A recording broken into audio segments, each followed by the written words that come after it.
क्या होता है कि इंसान नेटवर्क मार्केटिंग या डायरेक्ट सेलिंग का नाम सुनकर या मल्टी लेवल मार्केटिंग का नाम सुनकर क्या हड़बड़ा सा जाता है ना। वो उस इंसान से दूर भागने लगता है। खास करके ये तीन चार शब्द ऐसे हैं जो लोगों के बीच में एक नेगेटिविटी पैदा कर देते हैं। Network marketing, direct selling, multi level marketing scheme. ठीक है। तो ये नेगेटिविटी क्यों पैदा करते हैं, मतलब ऐसा आखिर क्यों हुआ, क्यों है, मतलब अगर हम भारत की बात करें, इंडिया की बात करें तो वो इंडिया में ये सारे जो कंसेप्ट आया है ना, अगर आप देखेंगे तो कुछ 1995 के आसपास से ये ज़्यादा जो प्रचलन में आया। ठीक है। उसके पहले चलते थे, लेकिन उसके पहले स्कीम ये कंपनी वगैरह के नाम पे हर इतना नहीं चलते थे। उसके पहले चलते थे ठेकेदारी वगैरह के, उस तरीके से जो चल रहा करते थे। लेकिन 1995 के आसपास जो है मल्टी लेवल मार्केटिंग या नेटवर्क मार्केटिंग का जो है काफ़ी क्रेज आया। अब हुआ क्या दरअसल कि एक तो लोगों के बीच में नेगेटिविटी इसलिए भी पैदा हो गई क्योंकि इसको जो अप्रोच करने का जो तरीका था वो बहुत अजीब सा है। कई जगह आज भी है ना, कि लोग डायरेक्ट कहने में नहीं डरते हैं। हम दुनिया की जो है फिनोमेना को समझे कि देखो, जो भी चीज़ तुम छुपा कर करोगे, ठीक है ना, वो उतनी ही भयावह लगेगी और उतनी ही दूर से वो आकर्षक लगेगी, और दूसरी तरफ जस्ट के अपोजिट साइड में जो है उसकी उतनी खतरनाक लगेगी, है ना। और जो चीज़ छुपी नहीं है, जो चीज़ सबके सामने है, वो चीज़ उतनी सामान्य रहती है, वो चीज़ उतनी ही आम हो जाती है। ठीक है। अब होता क्या है कि एक तो जब हम किसी को पर्सपेक्टिव करते हैं, अप्रोच करते हैं, ठीक है, तो कई बार लोग किस तरीके के डायलॉग बोलते हैं कि मैं आपको एक बिजनेस अपॉर्चुनिटी दिखाना चाहता हूँ, एक मीटिंग है, इसके अलावा जो है ज़िंदगी बदलने वाला जो है बिजनेस है, साइड बिजनेस, पैसिव इनकम, है ना। अच्छा, तो पहली बात तो ये कि अब जब हम 1995 से लेके अभी तक की जो बात कर रहे हैं, है ना, लगभग 25-27 साल के आसपास की, तो अब तो क्या है, मार्केट में बहुत सारा जो है काफ़ी इतने सारे शब्द फैल गए हैं कि अब तो किसी को भी बोलो कि इस तरीके की जो चीज़ें हैं, सामने वाला सीधा बोलता है नेटवर्क मार्केटिंग है ना, कुल मिलाकर। ठीक है। लेकिन उस समय जब स्टार्ट हुआ तो क्या शब्द मार्केट में जो है प्रचलन में नहीं थे। ठीक है। लोगों ने बहुत कम लोगों ने इस बारे में जो है इस तरीके से सुना था। तो लोगों को जो है लगा कि हाँ ऐसा कुछ अलग होगा। लेकिन जब उन्हें लगा कि यार यही है और वो छुपा के कहा गया था, तो और नेगेटिविटी जो बढ़ गई। तो इसकी नेगेटिविटी के पीछे जो एक कारण है वो है उसका जिस तरीके से हम इसको अप्रोच करते हैं। डायरेक्ट कहने में जो इंसान कतराता है, यार बताना तो वही है ना तुम्हें अल्टीमेटली, है ना। अच्छा, या फिर तो तुम ये कहो कि भाई हम तो प्रोडक्ट बेस्ड वाली बात कर रहे हैं। ठीक है, कि भाई ये बेनिफिट है, अगर तुम्हें ये प्रोडक्ट से अगर तुम्हारा बेनिफिट जो बेनिफिट हो रहा है, फायदा हो रहा है, तो ठीक है ले लो, नहीं अदरवाइज तो बात खत्म है। या तो अगर ये अप्रोच अपना रहे हो तो ठीक है। अदरवाइज क्या है कि अगर तुम अगर सामने वाले को बिजनेस में ज्वाइन भी करवाना चाहते हो और घुमा फिरा के बोल रहे हो, वो चीज फिर जो है एक नेगेटिविटी पैदा कर देती है, वो चीज एक नकारात्मकता पैदा कर देती है, और फिर इंसान क्या है, फिर तुमसे दूर भागने लगता है। ठीक है। इसके अलावा क्या है कि एक कारण तो ये हुआ कि जिस तरीके से उसको अप्रोच करते हैं। ठीक है। अब दूसरा कारण है एक नेगेटिविटी लोगों के बीच में फैलने का, कि जिस तरीके से प्रोडक्ट का सिस्टम रखा गया है ना। अच्छा, जैसे मान के चलो कि कोई ए बंदा है। ठीक है। तो ए पहले कंपनी में जो है ज्वाइन हुआ। ठीक है। अब ए ने क्या किया, बी को ज्वाइन करवाया, बी ने क्या किया, सी को ज्वाइन करवाया। ठीक है। तो जब भी आप किसी भी कंपनी को जो है ज्वाइन करते हैं तो वो आपसे कुछ इन्वेस्टमेंट मांगती है। ठीक है। अलग अलग कंपनियों का अपना अपना हिसाब किताब रहता है। कोई ज़्यादा इन्वेस्टमेंट के लिए कहता है, कोई कम इन्वेस्टमेंट के लिए कहता है। और इन्वेस्टमेंट इन द सेंस अधिकतर ये होता है जिनके पास स्पेशली एफएमसीजी प्रोडक्ट है, अगर उनकी बात करें तो उनके केस में ये रहता है कि जैसे आपने कोई कंपनी ज्वाइन की तो वो कहते हैं कि आप हमारे यहाँ से जो है 2,000 का सामान खरीदिए, 1,500 का सामान खरीदिए, 6,000 का सामान खरीदिए, मतलब अलग अलग। ठीक है। अलग अलग कंपनियों का अपना अपना हिसाब किताब है। तो हुआ क्या कि जैसे ए ने बी को ज्वाइन कराया, बी ने सी को ज्वाइन कराया। ठीक है। अब बी ने जब सी को ज्वाइन कराया तो बी सी से कुछ प्रोडक्ट लेने के लिए बात कहेगा। ठीक है। अब बी ने अगर सी से कुछ प्रोडक्ट लेने के लिए बात कहा है तो सी उसे कुछ पैसे देगा। ठीक है। अगर सी को, अब ध्यान से समझिएगा इस चीज को, अगर सी को उस पैसे के बदले में प्रोडक्ट मिल गए तुरंत, देन इट्स ओके। लेकिन अगर कोई ऐसी कंपनी है जो ये कहती है कि जैसे मेरे पास एक केस आया था, मैं आपको बताऊं, मैं आपको अपना एक पर्सनल एक्सपीरियंस बता रहा हूँ कि मेरे पास एक बंदा आया तो उसके पास मतलब कोई और लेके आया होगा ये चीज़। तो वो कहता है कि यार देखो, जैसे एक कंपनी है, वो ये कहती है कि अगर जैसे आपको गाड़ी लेना है, ठीक है, सपोज करो कि आप 60,000 की गाड़ी आ रही है, जैसे 70,000 की गाड़ी आ रही है, ठीक है। तो आपने 5,000 जो है स्टार्टिंग में उसको जमा कर दिया, ठीक है। अब आपने 5,000 जमा कर दिए, सपोज अगर 70,000 की गाड़ी आ रही है, 5,000 आपने जमा कर दिए, बचे 65,000, 65,000 आपके अभी बचे हुए हैं, ठीक है। तो अब आप क्या करोगे कि और लोगों को देखोगे जो इस तरीके की कुछ ऑटोमोबाइल सेक्टर में कुछ लेना चाहते हैं, बाइक, कार, टैक्सी, कुछ भी इस तरीके से, ठीक है।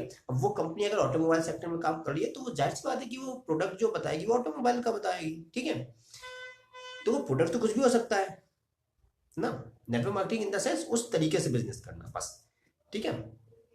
तो वो बंदा कहता है कि 70,000 में से 5,000 आपने जमा कर दिए, अब आप और देखो, और लोगों को देखो जो ऑटोमोबाइल का कुछ लेना चाहते हैं, फिर आप उनसे पैसे लो, ठीक है। तो इस तरीके से करते करते जब आपके थ्रू इतना 70,000 जमा हो जाएगा तो गाड़ी आपको मिल जाएगी, ठीक है। बात को समझिएगा थोड़ा सा।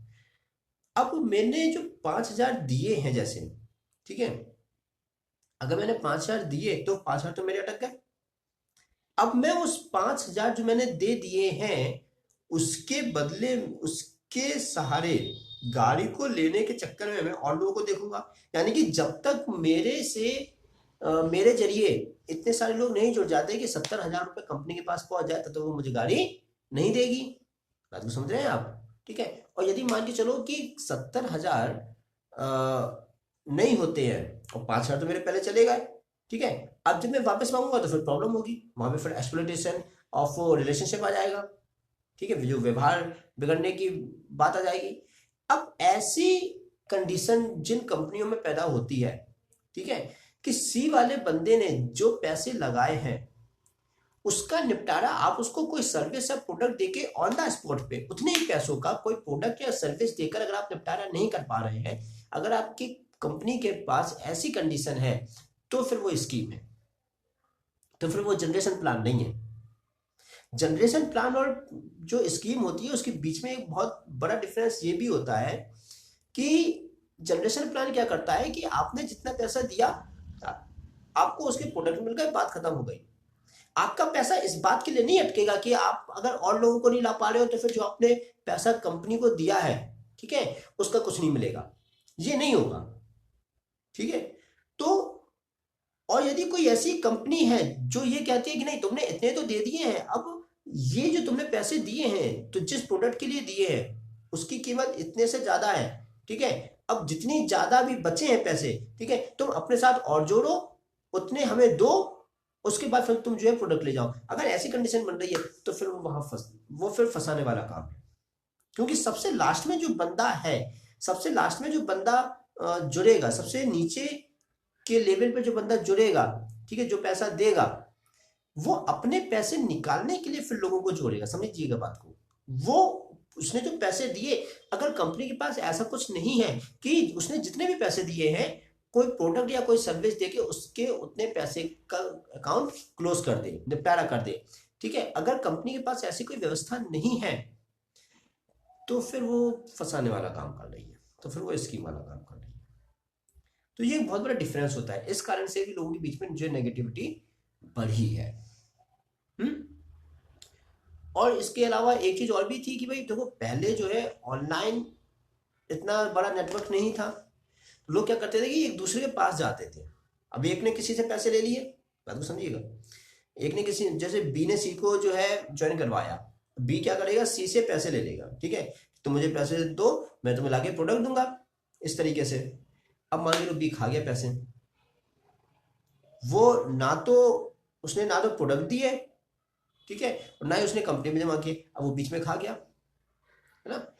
अब हुआ क्या कि बी वाला जो बंदा था, जो बीच का था, जो पैसे खा गया है, पैसे तो खाए बी वाले ने, लेकिन बदनाम कौन होगा, कंपनी। बंदा तो बदनाम होगा ही होगा, लेकिन उसके अलावा उसके साथ साथ कौन बदनाम होगा, वो कंपनी, वो ब्रांड। अगर किसी कंपनी के एम्प्लॉय ने मान के चलो कि कुछ गलत काम कर दिया, ठीक है, तो क्या होगा कि एम्प्लॉय ने तो गलत काम किया सो किया है, वो तो बदनाम होगा ही होगा, लेकिन उसके साथ वो जो पूरा ब्रांड है वो भी तो खराब होगा। तो इस तरीके से अलग अलग ब्रांड के साथ जब कुछ ऐसे काम होते चले गए, तो समय के साथ फिर नेटवर्क मार्केटिंग का जो पूरा स्कोप है वो भी नेगेटिविटी में चला गया। ठीक है, नहीं तो देखें तो नेटवर्किंग कौन नहीं करता, सभी नेटवर्किंग करते हैं भाई। खैर वो उस टॉपिक पे भी हम बात नहीं करेंगे। ठीक है, तो एक तो क्या है कि अप्रोच करने का तरीका, दूसरा इस तरीके की जो चीज है कि बंदे ने जितना पैसा दिया है उसके बदले में कंपनी के पास कोई ऐसी सर्विस या प्रोडक्ट नहीं है जिसको ऑन द स्पॉट में देकर उसका अकाउंट उतने ही पैसों के साथ क्लोज कर दिया जाए। जहां पर ऐसी बात आती है वहां पे फिर वो स्कीम ही होती है, जनरेशन प्लान नहीं होता। ठीक है, इसके अलावा एक चीज और होती है, मनी फ्लो, मतलब जिसे हम कहते हैं कंपेंसेशन प्लान। ठीक है, कंपेंसेशन प्लान जो है किसी कंपनी का कैसा है, ठीक है, कितने अच्छे से लोगों को समझ में आ रहा है, कितने अच्छे से लोगों के दिमाग में उस चीज को लोगों को वो कंपेंसेशन प्लान समझ में आ रहा है कि पैसा किस तरीके से बांटा जा रहा है, नीचे के लेवल के लोगों को कितना मिल रहा है, ऊपर के लेवल के लोगों को कितना मिल रहा है, किस हिसाब से मिल रहा है। ठीक है, किस हिसाब से जो है किसी को कितना कमीशन आ रहा है, तो क्यों आ रहा है, उतना ही क्यों आ रहा है। ठीक है, कम ज्यादा क्यों नहीं हो रहा है, अगर नीचे के बंदे को ज्यादा कमीशन मिल रहा है तो क्यों मिल रहा है। जब ये सारी चीजें, जब भी कोई बंदा बिजनेस में आता है, उसका बिजनेस प्लान देखता है, और यदि ये सारी चीजें बंदे को समझ में नहीं आ रही है तो उस कारण से भी लोगों के बीच में एक नेगेटिविटी पैदा हो जाती है।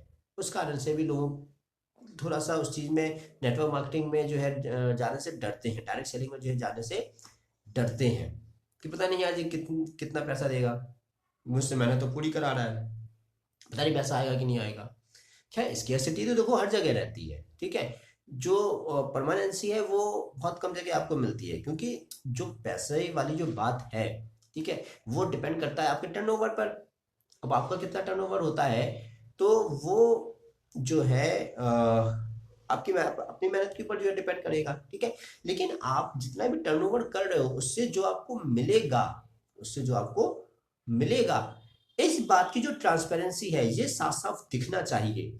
ये चीज जो होती है ना, तो जिन कंपनियों में लोगों को ये बात समझ में नहीं आती है या इसका कोई एक पर्टिकुलर सिस्टम नहीं बनाया होता है कंपनी ने, तो उसके कारण भी लोगों के बीच में एक नेगेटिविटी जो बैठ जाती है नेटवर्क मार्केटिंग को लेकर। तो ये मेन 3 कारण है, तो जिसके कारण नेटवर्क मार्केटिंग जो है लोगों के बीच में एक इमेज खराब हो गई नेटवर्क मार्केटिंग की, लोग इससे थोड़ा सा डरने लगे। जब भी लोग कहते हैं किसी से कि भाई जो है क्या तुम डायरेक्ट सेलिंग में आओगे या नेटवर्क मार्केटिंग में आओगे, तो लोग थोड़ा सा कतराते हैं, है ना। अच्छा,